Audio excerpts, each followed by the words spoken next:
Hello and welcome to tonight's show. We're back with more music, culture, poems and chat. Mia Gold will be here to talk about all things Pride, and wait until you see her outfit. There isn't a shred of fabric left in all of Bangladesh. We'll be taking a trip to Kerry to talk about biodiversity as we visit Liam Walsh and his apiary. And did you hear about the Kerry man who threw his pint on the ground? No. He missed. Now, Shane is back and he's going to be getting laid for Pride.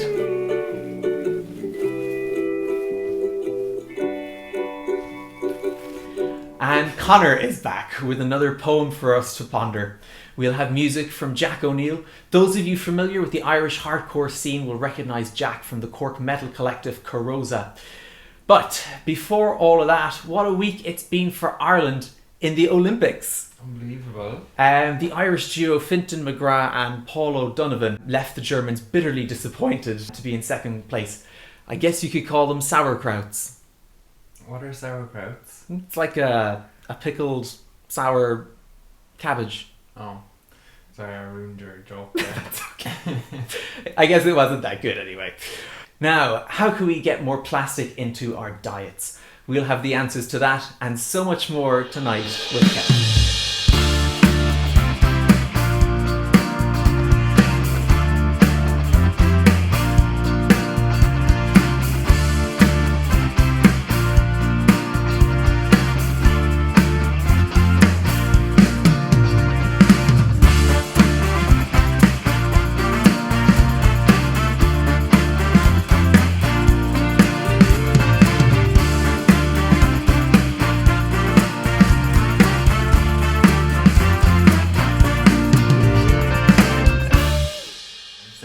Jam-packed show. It does sound like a jam-packed show, doesn't it? I don't think we'll have time to do it all. Shane, happy Pride. Thank you. Happy Pride to you too. Oh yeah, I said we take these off now, I think. Right. Break it as well when you're doing it. I took that off in anger. So, the lays do add a nice pop of colour. They do. I never knew these were called lays. When you said Shane's getting laid for Pride, I was like, am I? I'm sure. Lays. Yeah, in Hawaii, this is where they originate from, and they're called a lay. Ah. So there you go. Interesting fact of the weekend. It has been a wonderful Pride week, and well done to all involved at Cork Pride, particularly the drag queens who donned their outfits and danced in the lashing rain outside people's homes to entertain them on a dreary pandemic-ridden rainy day. Red FM, the media partners of Cork Pride, put up some of those photos of the event, and whoosh, things exploded. They did. It was bad though. Yeah, it's a bit sickening to see. Like, it's like what we were saying earlier, you know, I'm sure the girls that were doing drag, like, you know, they obviously would have been much happier probably sitting at home or, you know, chilling with their friends. Definitely not out in the torrential rain anyway. Exactly, that's what I mean. You know, they're doing it for good. Like, do you know what I mean? I think the reason or how you got picked for that thing to happen basically for the drag queens to come to your estate and outside your house to perform. The reason that happened, or sorry, how you went about that was you had to write into Red FM the reason why your friend, family member or partner or whatever would love a drag queen to come to their house or whatever. So those drag queens were pretty much invited to perform outside those houses as a treat for someone. Exactly. And I don't think the dresses were outrageous, right? It reminds me of like Moulin Rouge or Cabaret, the stuff Beyonce and Cardi B wear. I mean, it's nothing that kids aren't familiar with. Exactly, and like it's funny because, you know, those people that were commenting, they're talking about, you know, it being inappropriate and stuff, but their kids are probably upstairs on their smartphones scrolling through TikTok looking at a lot worse. It's disheartening to see. There was over 1,000 comments on it, right? So quite a hot button issue. It wasn't all bad on there. I would say probably 90% of the comments were positive. Yeah. You know, but it was just disappointing in 2021 to see such nasty comments and stuff being thrown around. There was one comment that struck me, and I want to get it up on the screen. Are you sitting down? There isn't going to be a straight pride this year. I'm sorry. But the reason for that is that everything is ambiently heterosexual. So you don't need an event to raise awareness for something that's all around you. I'm going to go out on a limb and say that is actually just being extremely ironic, and he totally gets it. So good joke, Jem. Will there be a straight pride? Wink. So, and I do like response there. Maybe your Von Trapp family can do a parade. Shane, so while we're on the topic as well, and particularly while you're wearing all those leis, did you have a good coming out experience, or were you being chased around by pitchforks? Yeah, no, I was chased around. I was pretty much chased out of my village in Rosslare. That's why I'm from Wexford, if anyone doesn't know. So I was actually pretty much drove out of Wexford. That's why I'm in Cork. I'm only joking. That's completely not true. Wexford is a lovely place, and so was where I'm from. But no, I had an absolutely perfect coming out. How did you go about it? I wrote a letter to my parents. I think probably I've heard this story before. Some other people have probably done it, but yeah, I just didn't have the balls. That was just the fact of the matter. I just didn't have the balls to actually say I'm gay. Like, I just couldn't actually say it. Like, couldn't get the words out of my mouth. So yeah, I just put it on paper. Well, it takes a lot of courage to write that down as well, I imagine. Yeah. Now, I didn't just get a piece of paper and write I'm gay and hold it up to my mum and dad. Do you know? I wrote them a bit of a letter, like a bit of a sob story. But yeah, it was perfect. And the response to that was warm. Absolutely, I couldn't have asked for it. You know, they almost were like, what's the big deal, like, and they were also like, well, we fucking do, like.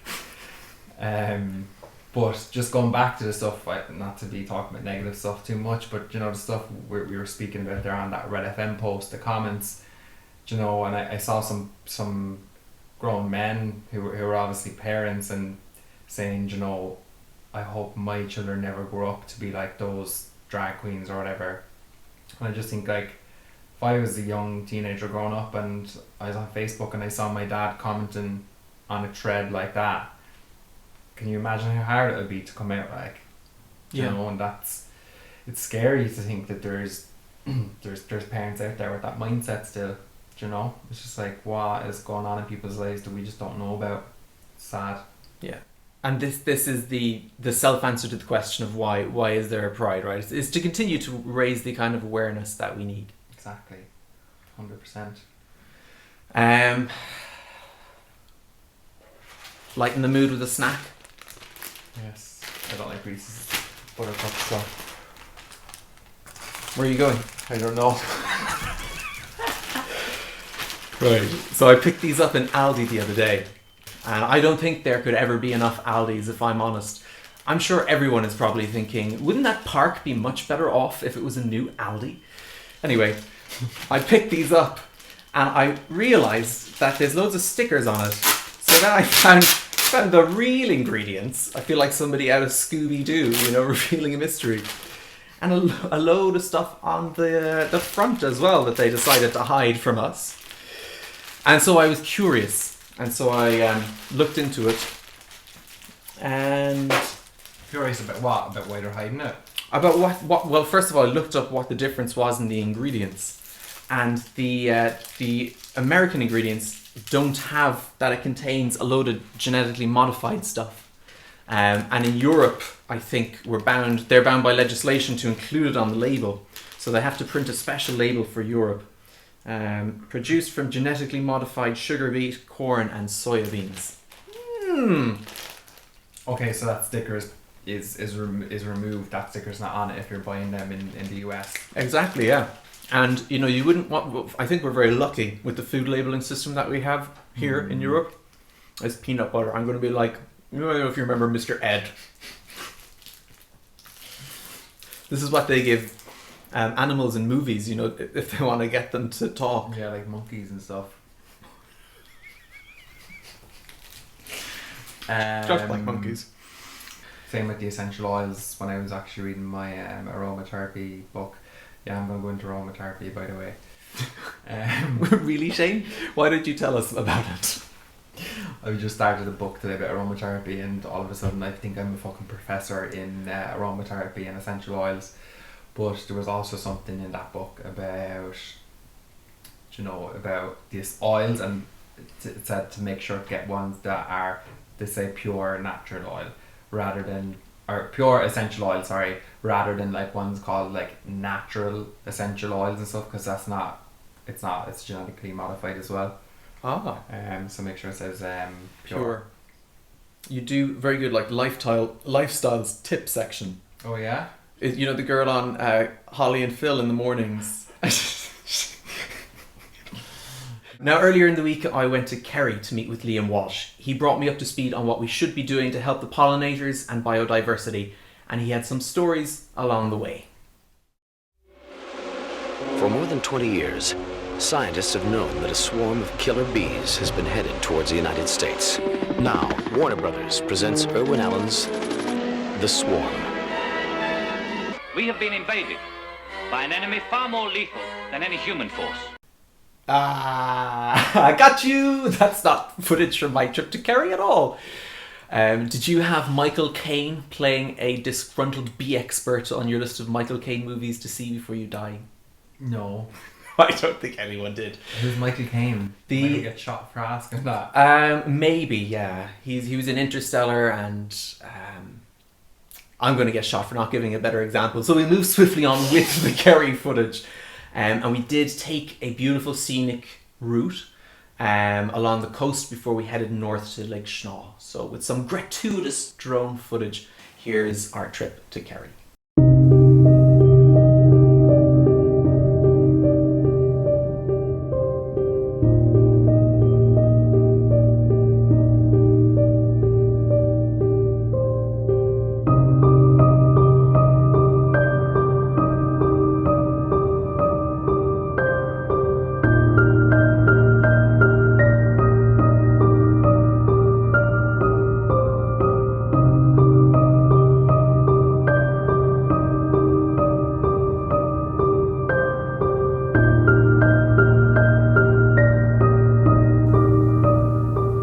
Veered away from the coast and headed north towards Lixnaw. Our trip took in the undulating Kerry countryside as we drove amongst the peat fields.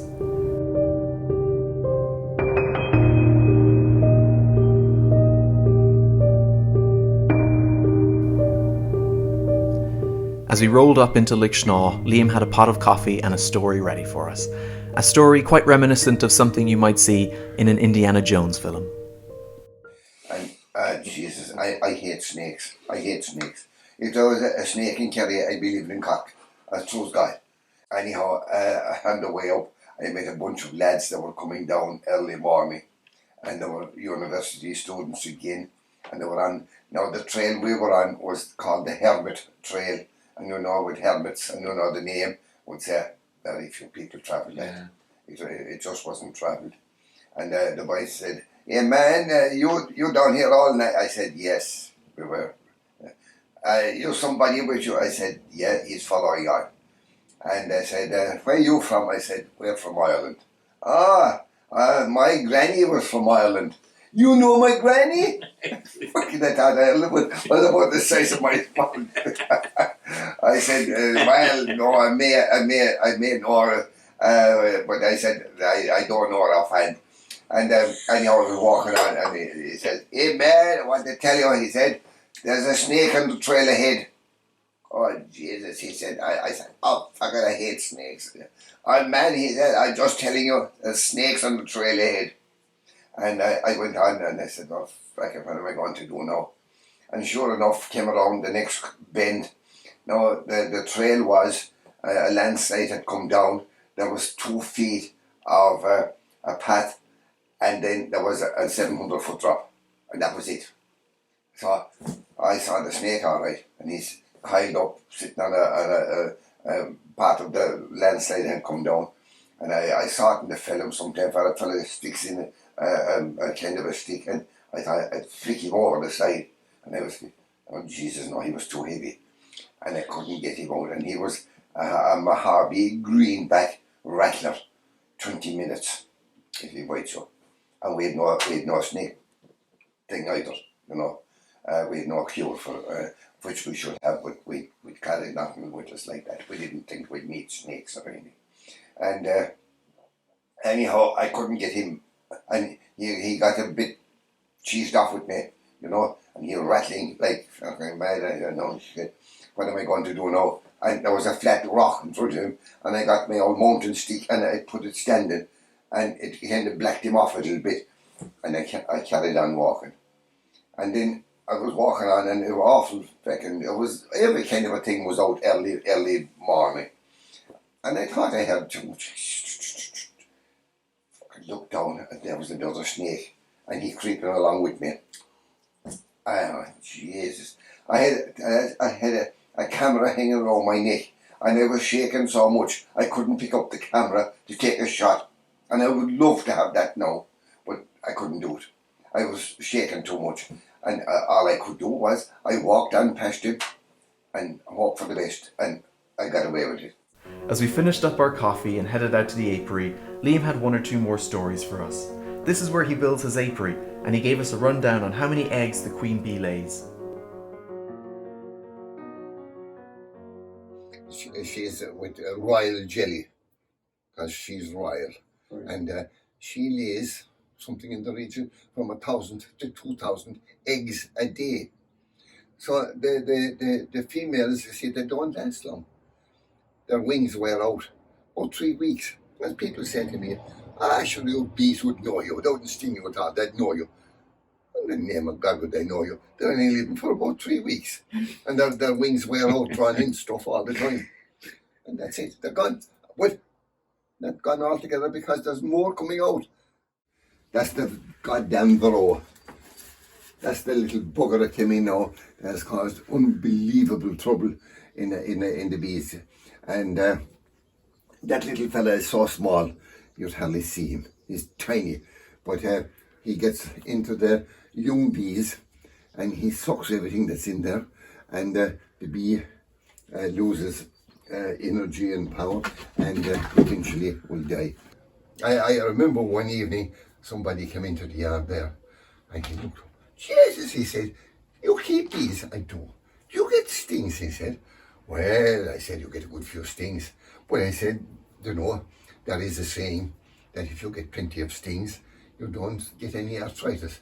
And then I tell a man, he said, I suffer a lot from arthritis. Well, I said, no, it's your time. Come on up with me.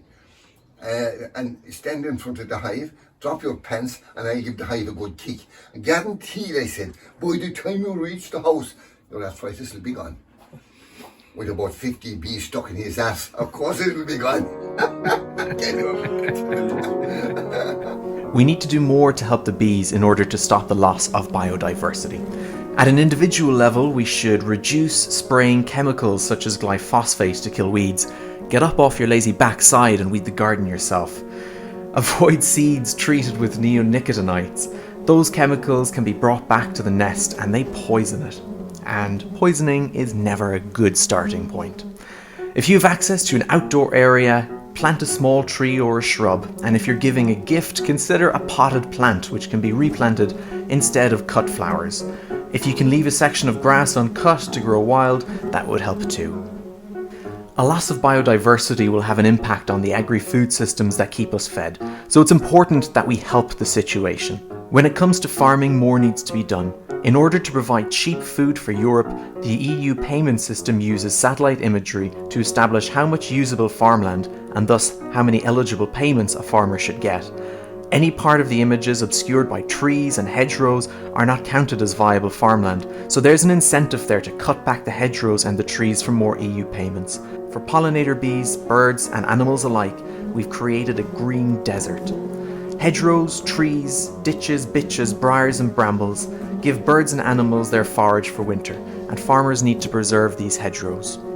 Lastly, we need to do more with our forests. Ireland has the lowest forest cover of all European countries at 11%, compared to an average of over 40% elsewhere. That's up from an all-time low of less than 1%, and I'm sure we can all remember the time that there was just one tree on the whole island of Ireland, somewhere just outside Leitrim, I think. Anywho, Quilcha has been planting Sitka spruce, and a lot of them. Those densely packed dark green narrow conifers make up over 70% of the forests planted, and they aren't great.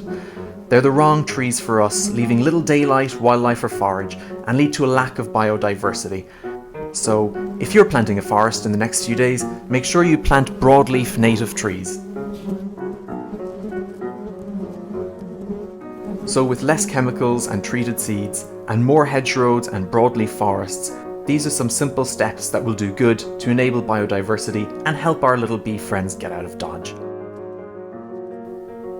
The icing on the cake for any ecological section is to watch the host get stung. So here you go.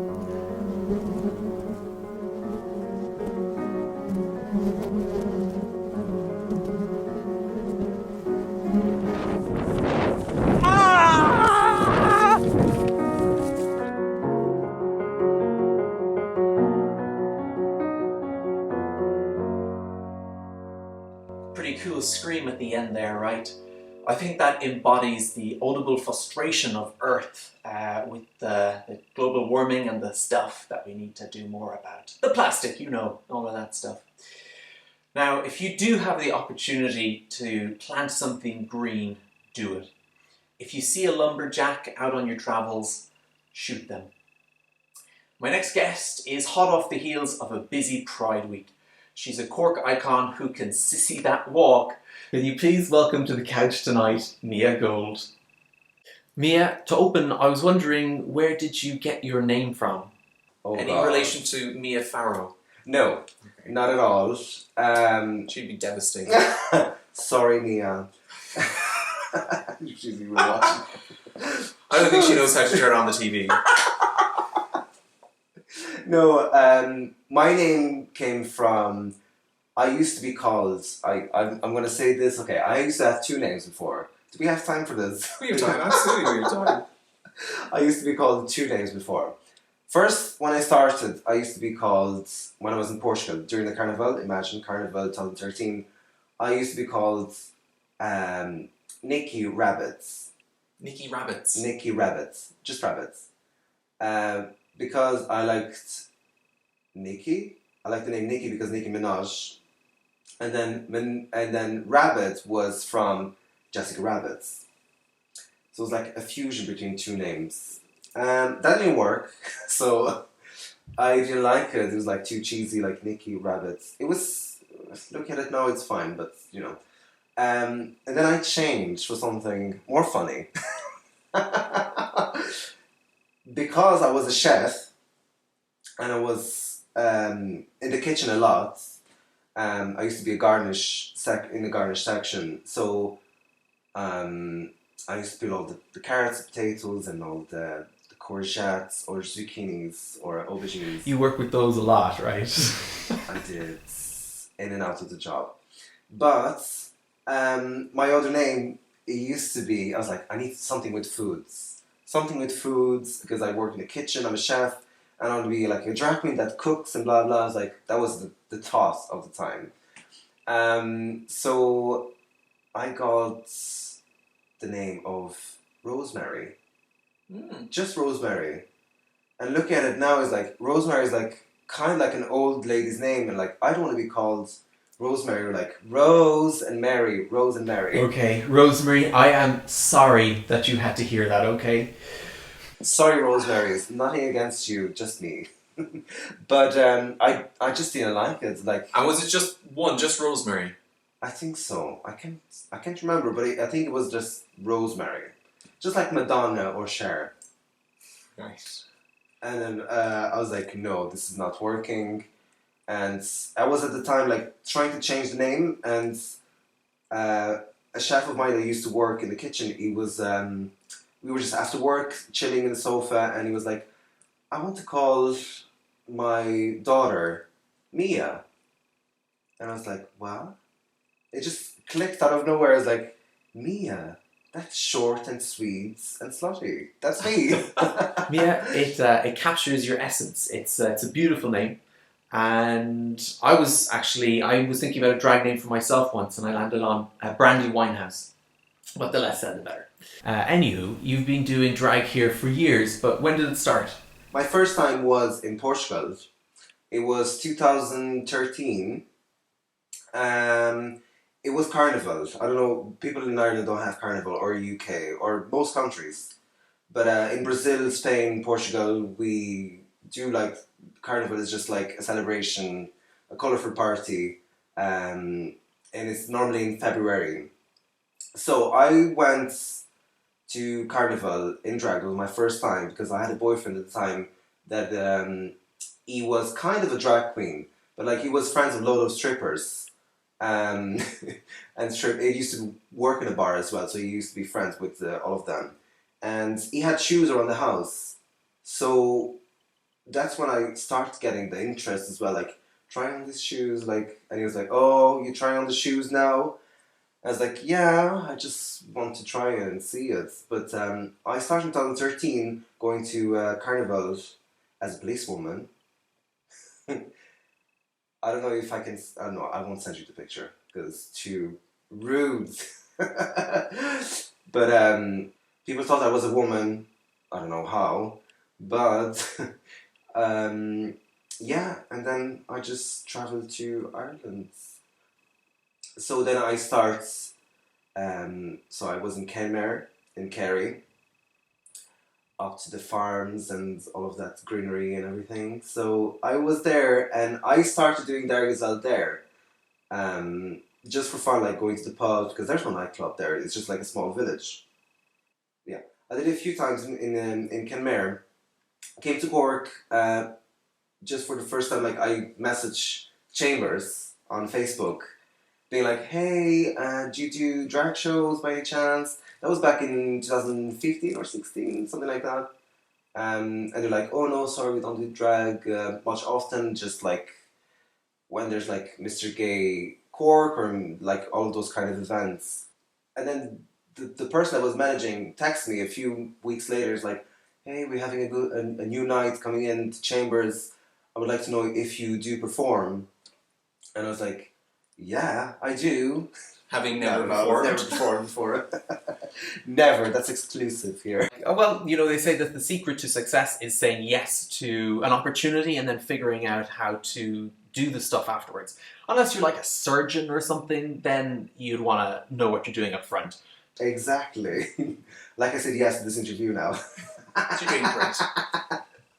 But yeah, so the manager was there, Giles, messaged me and said like, "Oh, would you like to perform?" I was like, "Sure, absolutely, I'm there." So nervous I got, it was my first time doing the drag performing. Yeah, and it was good. Then since then I just used to travel down and up to Kenmare, Cork, very hungover. Well, there's nothing worse than travelling hungover, right? When did you make the final transition to Cork? It was 2016 and 17, so I moved fully to Cork. I had like a break of like summer break because I didn't have any break during summer because cooking, I was a chef in a 5-star hotel in Kenmare. So I didn't have any time to take any break in summertime because we could not take holidays in summer. So I took a long break during summer, and then yeah, the rest is history. Until now, I'm here since 2016, 17. That's my first place abroad from Portugal. So it's kind of like a home because I came here so young as well, being like 18 and now I'm 19. You're like Benjamin Button, Mia. You're beautiful, right? You're aging backwards. But that was when I was younger, like 18. I'm still young, but when I was younger, I just like, "Oh yeah, let's go Ireland." They like told me, "Oh yeah, there's a internship to go to Ireland. Would you want to go?" I was like, "Yeah, let's go." I didn't know where Ireland was. Were you shocked to find out then that Ireland was another island? Yes. I was like moving from one island to another island, a bigger island. Yeah, but it doesn't feel like an island at all, to be honest. It does not feel. But like, again, we have sea as well, so it's good. I think we'll be counting our blessings. We're on an island in decades to come. Anyway, Mia, we chatted earlier about decriminalisation of drugs, which happened in Portugal in 2001, and it's been a great success. Yeah. Now, I know like loads of people have been asking me as well, like, oh, is Portugal really have all drugs legal? It's like, yeah, there is. And I think all the countries should have it. They discriminalize all the drugs because of the HIV pandemic when it was happening in the 90s or 80s. I think it was 90s. Because loads of people were sharing needles. And, like sharing needles with like drugs, obviously. So, and there was like loads of people with starting getting HIV, the HIV pandemic, and they wanted to stop that, the spreading more. So what they did was just like cut and let all the drugs be legal to a certain amount, until a certain amount. Everything is legal until a certain amount. But I think it was great. Like I think more countries should follow this rule, this legislation. Absolutely, absolutely. It's wild to think that in the 90s, 10% of Portugal was addicted to heroin. That is 1 million. So the population was 10 million. 1 million people addicted to heroin. So the government at the time decided to decriminalise it, making it easier for a broad range of services like health, psychiatry, housing and employment to come in and treat people who were addicted and help serve the communities better. Yeah, and it's good that they are giving drugs to like patients in the rehabilitation, drugs, but they're giving them to getting cured or getting out of it. So some people like they're addicts, they want to stop straight away because they'll be like shaking. So they'll start cutting down the doses until they're completely like clean. But it's the person that has to have the power. Yeah, absolutely. Willpower is key. I think because it's illegal, people aren't accessing a broad range of services to help them. Yeah, it's especially here in Ireland as well, or other countries as well. It's like a taboo for people. Like, oh, you taking drugs, like you're an addict, you're trash, blah blah blah. People will judge just because. We need to shift away from blame and move more to support. So it could make sense to decriminalise them, right? Yeah, it's a good thing. Like I totally agree with it. Would you agree with it? Yeah. Yeah. Not saying that drugs are good. No, that's right, we aren't. But it is a fascinating conversation, and I think it's one that we will benefit from having. We don't need to reinvent the wheel when it comes to figuring out what to do with addiction. We can look to a country like Portugal, where they have rolled out something and it's worked very well. Well, with that being said, Mia, thank you so much for coming in and chatting with me tonight. And you will see a lot more of Mia Gold over Pride. Her Instagram is linked below. Mia, thank you so much for coming on. Thank you, Kev. Now, we've still got some poetry and music coming up. But before that, let me introduce to you the Tonight with Kev Pride mascot, Missy. She's 1 year old, loves tuna, and her speciality subject is sleeping. What's that, Missy? You want to say hello to the O'Callaghan family who are watching in Tenerife? Very good. Thank you, Missy. Now,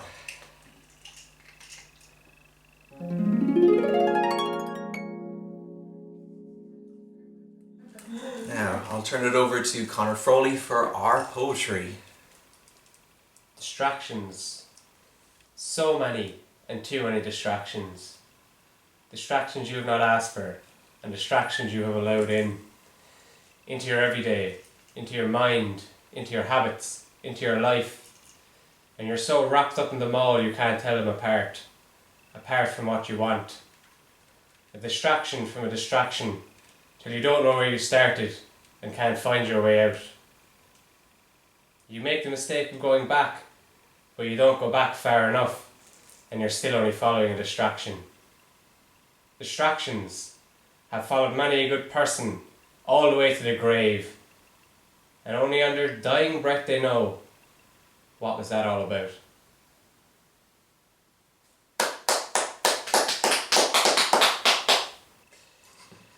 very poignant. Get back down on the couch. Just for a second. Sorry. Stay on the couch! Stay in character! God damn it!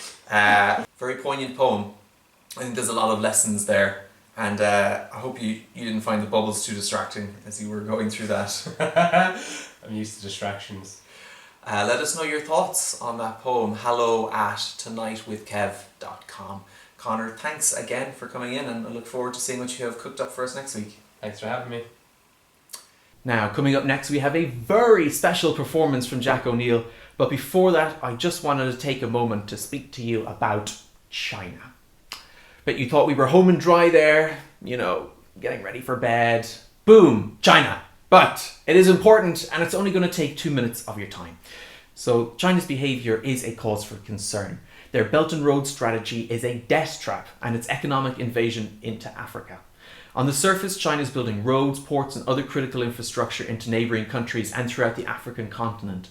But in reality, those countries are becoming indebted to China, who sees the infrastructure, the ports, the roads, and this is opportunities for the state to expand its reach. It's entered a reckless phase of hacking as it compiles databases that we simply wouldn't be allowed to compile in the West due to privacy laws and GDPR. It's got over 1 million people in incarceration in the largest mass captivity since the Holocaust, the Uyghurs. These are all extremely real and serious things that should be on our radar. The extradition treaty in Hong Kong, the tension in the South China Sea, and the bugging of the African Union buildings for over 5 years. This aggression is on a level never before seen, and it's going to cause problems for us here locally soon.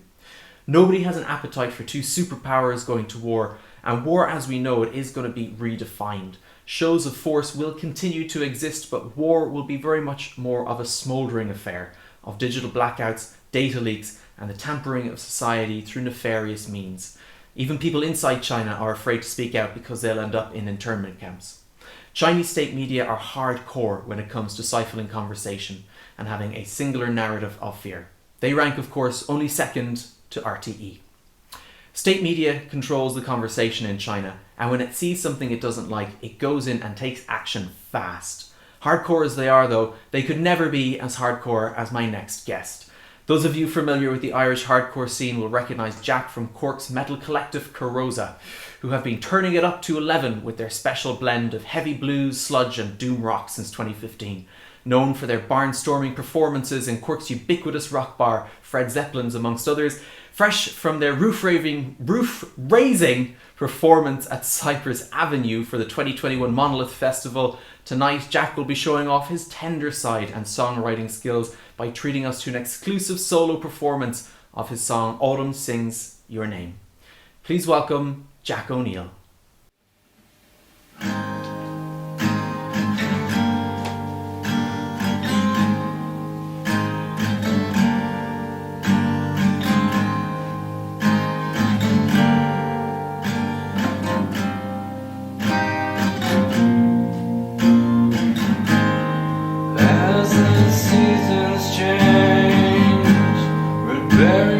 Floating to my door, reminding me of those 3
All right.